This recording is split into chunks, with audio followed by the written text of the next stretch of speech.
안녕하세요. 저는 45살을 바라보고 있는 평범한 여자입니다. 어디서도 말하지 못했던 속에 있는 저의 이야기를 풀어보고자 글을 한번 써봐요.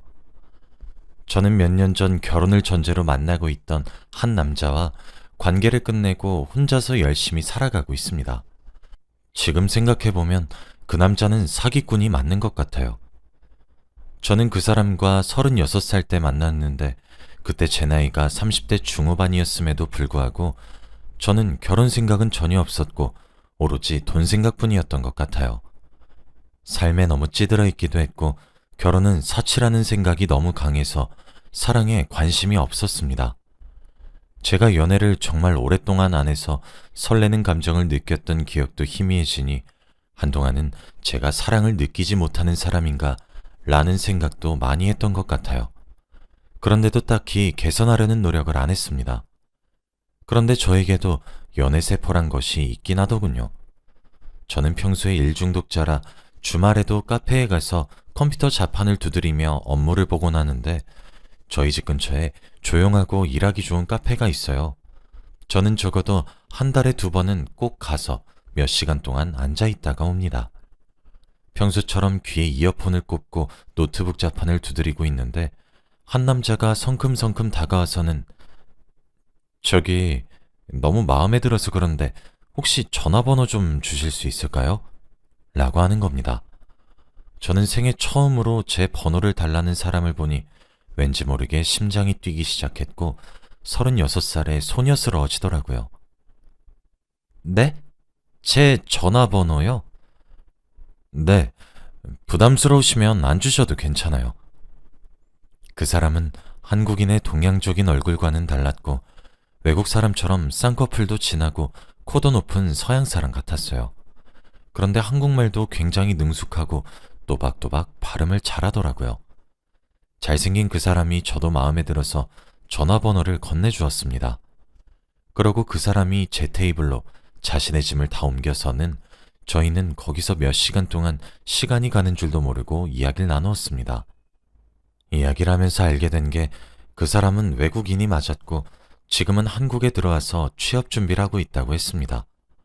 한국어를 잘하는 이유는 한국이란 나라가 너무 좋아서 한국어 공부를 굉장히 열심히 했다고 하더군요. 이름은 잭슨이라고 했어요. 저는 한 번도 외국인 친구와 이야기를 나누어 본 적이 없는데 외국 남자와 친해지게 되니까 기분이 신기하고 세상을 넓게 바라보는 기분이 들더라고요.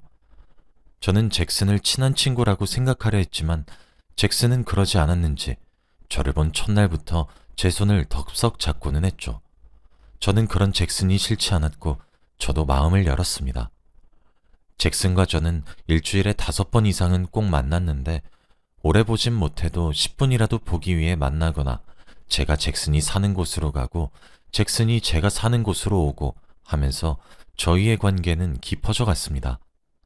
잭슨은 취업 준비를 하느라 아침에는 독서실을 가고 저녁에 제가 퇴근할 시간에 맞춰서 독서실에 나오고 저를 만나고 난 뒤 고시원에 가서 잠을 자요.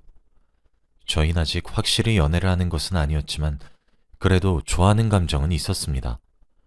잭슨은 저에게 사귀자고 했지만 저는 솔직히 잭슨이 미국으로 가면 장거리 커플이 되니까 서로 힘들 것 같아서 잭슨이 좋았지만 계속 거절을 하고 있는 상황이었죠. 잭슨도 제 걱정을 눈치챘고 우리는 잘 헤쳐나갈 수 있다며 너무 부담 갖지 말라고 했습니다. 잭슨은 당분간은 한국에 있지만 사귀는 사이가 되면 미국으로 자주 가서 부모님께 저를 소개해주고 싶다고 했어요. 잭슨은 적어도 3개월에 한 번은 꼭 미국으로 가서 몇 주 동안 있다가 온다고 하더라고요. 잭슨이 미국에 가 있는 동안 제가 좋아하는 일을 하면서 바쁘게 살다 보면 시간이 금방 갈 것 같아서 잭슨의 끈질긴 설득 끝에 그날 잭슨과 사귀게 되었습니다. 잭슨은 고시원에서 살다 보니까 항상 데이트는 저희 집에서 하거나 저희 동네에서 했어요. 한 번도 잭슨이 사는 곳엔 가본 적이 없지만 잭슨 말로는 자기도 처음 가보는 곳이라 지리도 잘 모르고 구석에 있어서 아무것도 할 게 없다고 하더라고요.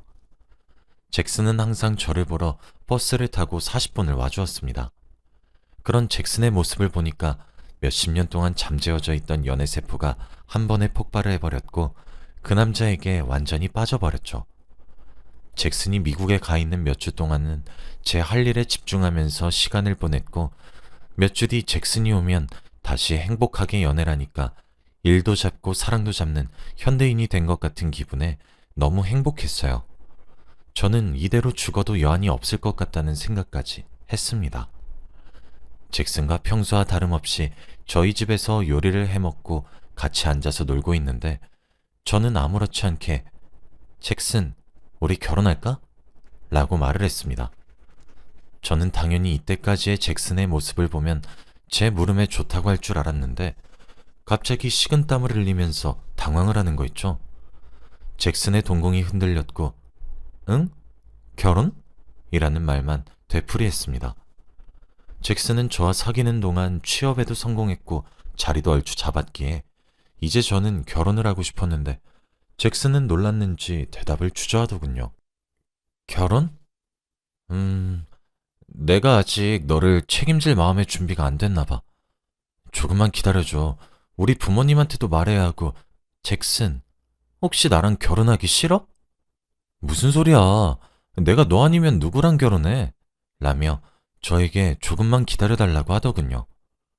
저는 한 번도 잭슨의 부모님을 뵌 적이 없었지만 그래도 사진으로는 몇 번 본 적이 있어서 얼른 미국으로 가서 인사도 드리고 잭슨이랑 결혼해서 행복한 가정을 꾸리고 싶었습니다. 그런데 며칠 뒤 잭슨이 뜬금없이 저에게 우리 결혼하자 라고 말을 하더군요. 대신 아직 취업을 한 지 얼마 안 됐으니 결혼 자금이 어느 정도 모이면 그때 결혼을 하고 지금은 동거를 하자고 했죠. 저는 잭슨이 저와의 결혼을 동의해 준 것만으로도 고마워서 알겠다고 하고 잭슨이 저희 집으로 들어와서 같이 살게 되었습니다. 그렇게 동거 생활을 하면서 결혼 이야기도 하고 2세 계획까지 세우면서 신혼집을 어떻게 꾸밀지 등등 우리의 미래 이야기를 많이 했어요. 그런데 어느 날 갑자기 잭슨이 미국에 계시는 어머니가 편찮으시다면서 며칠 동안 병간호를 하러 미국에 나가 있어야 한다고 하더라고요. 저는 너무 걱정되어서 같이 가자고 했지만 괜찮다며 저를 말렸고 천천히 와도 되니까 병간호 잘해드리고 오라고 했어요. 잭슨은 5일 뒤에 온다고 한 뒤 제 곁을 떠나 미국으로 갔습니다. 그런데 미국으로 간 지 일주일이 지났는데도 잭슨은 한국으로 돌아오지 않더라고요. 원래 미국으로 가면 연락이 잘 되는데 그때는 병간호하느라 바쁠 것 같아서 연락을 하면 민폐가 될 것 같아 기다리기만 했어요. 그런데 결국 열흘이 지났고 저는 혹시나 어머니가 잘못된 건 아닐까 싶어서 잭슨에게 카톡을 해보니 괜찮다고 하더라고요. 그런데 한 보름을 더 있겠다고 온다고 하는 겁니다. 그래서 그러면 내가 월차 내고 미국으로 가겠다고 하니까 극구 말리면서 집안 분위기 안 좋아서 오면 안 될 것 같다고 하더라고요. 저는 어머니가 무슨 병에 걸리셨길래 거의 한 달을 병간호를 해야 하는지 궁금했고 회사 일은 어떻게 하고 미국에 가 있는 건지 싶었죠. 잭슨이 걱정되기도 했지만 일 중독인 제 입장에서는 이를 무책임하게 내팽겨친 잭슨이 조금은 한심하게 보이긴 했어요. 그래도 어머니가 아프다는데 거기다가 화를 낼 수도 없어서 일단 알겠다고 했죠. 그렇게 거의 한 달이 지나서 본 잭슨의 모습은 살이 더 쪄서 포동포동한 모습으로 왔습니다. 병간호를 하고 아픈 어머니를 보면 마음고생하느라 밥도 못 먹었을 것 같아서 진수성찬을 차려놨는데 얼굴을 보니까 뭘 많이 먹었는지 볼살이 가득하더라고요. 그래도 못 먹는 것보단 낫다는 생각에 아무 말 안 했습니다. 저와 잭슨은 다시 일상으로 돌아왔고 결혼 계획도 열심히 세웠어요. 제 생각에는 잭슨이 이 정도 돈을 모았으면 이제 결혼을 진행해도 괜찮을 것 같았는데 계속 나중에 하자고 조금만 기다리라면서 미루더라고요. 그래서 저는 괜찮다며 부족한 돈은 내가 다 메꿀 수 있다고 해도 자기는 남자라 그런 거에 자존심 상한다고 하면서 이상한 말을 하는 거 있죠. 하다못해 제가 그럼 혼인신고라고 해놓고 오자고 하니까 그건 또 싫대요. 결혼식을 올리고 하는 게 자기의 로망이라고 하더군요. 이상한 고집이 있는 잭슨이었습니다. 그래도 저는 잭슨의 말에 토 한 번 달지 않고 잭슨의 말을 따랐고 결혼 전에 그래도 하객들을 모으려면 친구들을 봐야 하는데 잭슨한테 한국에서 사귄 친구들을 알려달라고 했죠. 저와 잭슨은 오래 사귄 편이라 제가 SNS에 사진도 많이 올려서 친구들이 저희 커플을 다 알아요. 그런데 저는 잭슨의 주변 사람들을 단 한 명도 모르더라고요. 그래서 소개를 해달라고 해도 자기 친구들은 다 미국에 있고 회사 사람들은 하나도 안 친하다면서 한국에서 제일 처음 알게 된 사람이 저였기 때문에 친구가 없다고 하더라고요. 그래서 저는 가족들만 오셔서 하는 스몰 웨딩을 하기로 했고 자연스럽게 잭슨은 제 친구들과 친해지게 되었습니다. 친구들도 다들 잭슨의 잘생긴 외모와 말솜씨를 좋아했고 저보고 부럽다며 칭찬을 하기 시작했어요. 평생 한 번도 들어보지 못했던 그런 말을 들으니까 너무 기분이 좋았고 제가 나이가 좀 있다 보니 제 주위 친구들은 거의 다 결혼을 했는데 잭슨을 보고는 자기 남편이 왜 이렇게 초라해 보이냐며 외국 남자 만날 걸 이라는 말을 굉장히 많이 했습니다. 저도 잭슨이 자랑스러웠고 얼른 결혼을 해서 이세를 낳고 싶었어요. 그런데 결혼을 얼마 남기지 않고 갑작스럽게 잭슨이 저에게 다가와서 부탁을 하더라고요. 바로 돈을 빌려달라고 했습니다. 그런데 돈의 액수가 조금 컸고 어디에 쓰이는 돈이냐고 물으니 어머니의 병이 악화돼서 당장 병원비가 필요한데 미국은 저희 한국과는 다르게 병원비가 너무 비싸서 급하게 빌려달라고 하더군요. 아직 혼인신고도 안 해서 조금 걱정되긴 했지만 저는 간절하게 저에게 부탁을 하는 잭슨을 보니 마음이 아파왔고 천천히 줘도 되니까 괜찮다는 말을 하면서 잭슨에게 3천만 원을 보냈어요. 저는 태어나서 단 한 번도 미국에 가본 적이 없었기 때문에 미국의 병원비 값에 놀라긴 했지만 그냥 그 나라는 그런가 보다 하면서 넘겼죠. 그래도 잭슨이랑 결혼하면 시어머니가 되실 분인데 이 정도는 할 수 있다고 생각했습니다. 잭슨도 너무 고맙다며 저밖에 없다면서 감사해 했고요. 잭슨이 은행으로 가서 미국으로 돈을 보내고 오겠다면서 나갔고 저는 오랜만에 집 청소를 하고 싶어서 집 이곳저곳을 닦고 쓸고 했습니다. 그런데 장롱 안에서 오래된 잭슨의 가방이 나오더라고요.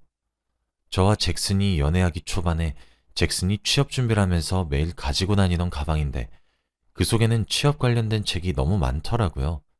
저는 추억이 돋아서 그 책을 열고 잭슨이 공부하는 적을 보면서 옛날 추억을 떠올리고 있었는데 갑자기 한 페이지가 펼쳐졌고 그곳에는 사진 한 장이 꽂혀 있었습니다. 바로 결혼식 사진이었는데요. 날짜는 아주 오래전인 7년 전이었어요. 그런데 잭슨이 거기서 양복을 입고 신랑 자리에 서서 모르는 여자와 하객들과 같이 사진을 찍고 있더군요. 저는 그 사진을 보고 정신이 차려지지 않았고 도저히 이게 무슨 상황인가 싶어서 말이 안 나왔습니다.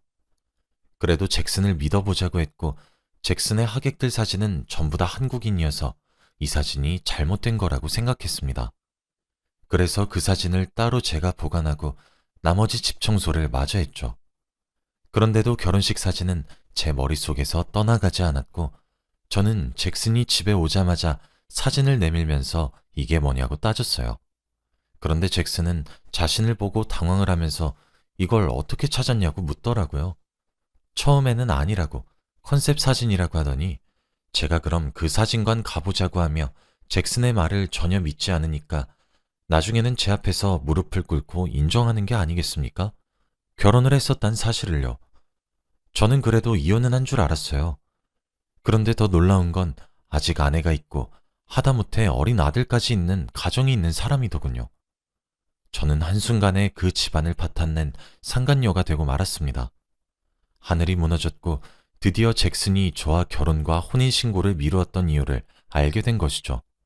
저는 바로 잭슨의 뺨을 내리쳤고 어떻게 네가 그럴 수 있냐고 울고불고 난리를 쳤어요. 그래도 화가 풀리지 않아서 네 와이프한테 전화해 라고 했습니다. 잭슨은 그것만은 안 된다며 사정사정했지만 그럼 경찰에 신고를 한다고 하니 전화를 하더라고요. 저는 바로 전화를 낚아채고 만나자고 했어요. 잭슨 없이 잭슨의 아내와 단 둘이서 커피숍에서 만났죠. 그래서 저는 1시간에 걸쳐서 저와 잭슨의 관계에 대해서 설명하고 이때까지 있었던 모든 일들을 다 말했어요. 점점 갈수록 잭슨 아내의 얼굴이 어두워지더라고요. 자기도 결혼 7년 차이고 아들이 5살이라고 합니다. 한 번도 바람길을 눈치채지 못했다고 해요. 그런데 정말 놀라운 건 알고 보니까 잭슨은 혼혈인이었고 미국은 단 한 번도 가본 적이 없다고 하더라고요. 어머니가 한국인이고 아버지가 외국인이라고 했죠. 그동안 어머니 병간호를 하러 미국에 간다는 말은 다 거짓말이었고 자기 집에 가서 아들과 아내와 행복하게 놀려고 갔던 것이었습니다. 그리고 잭슨이란 이름은 미국 이름이고 평소에는 한국 이름을 쓴다고 합니다. 한국 이름은 김철민이었습니다. 완전 토종 한국인 이름이죠.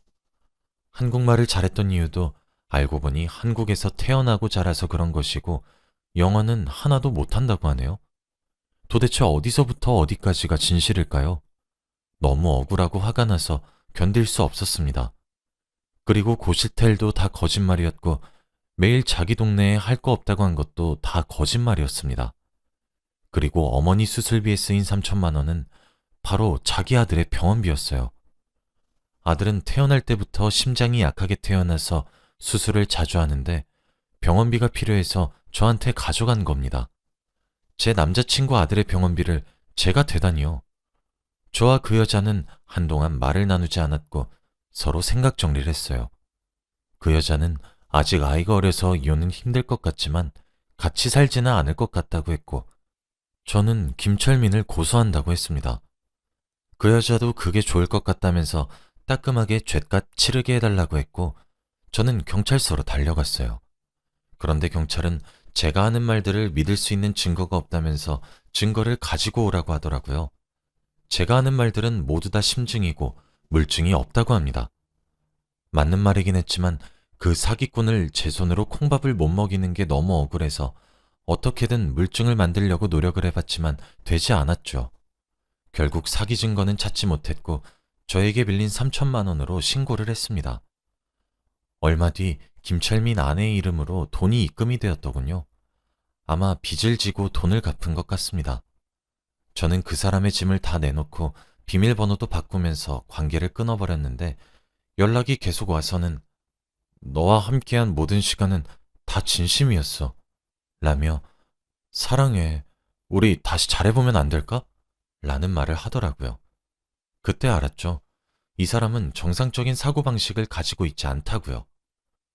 그 뒤로 저는 연락처까지 차단했고 다시는 마주치는 일 없었어요. 그 남자의 비밀이 이렇게 폭로되니까 친구들한텐 어떻게 말해야 할지 모르겠어서 그냥 단순히 이별했다고만 말했습니다. 지금까지도 친구들은 저에게 이런 사연이 있는 줄 몰라요. 혼자서 소가리하면서 사는 것보다 이렇게 사연을 쓰니 한결 편안해지는 것 같긴 하네요. 제 이야기는 여기까지입니다.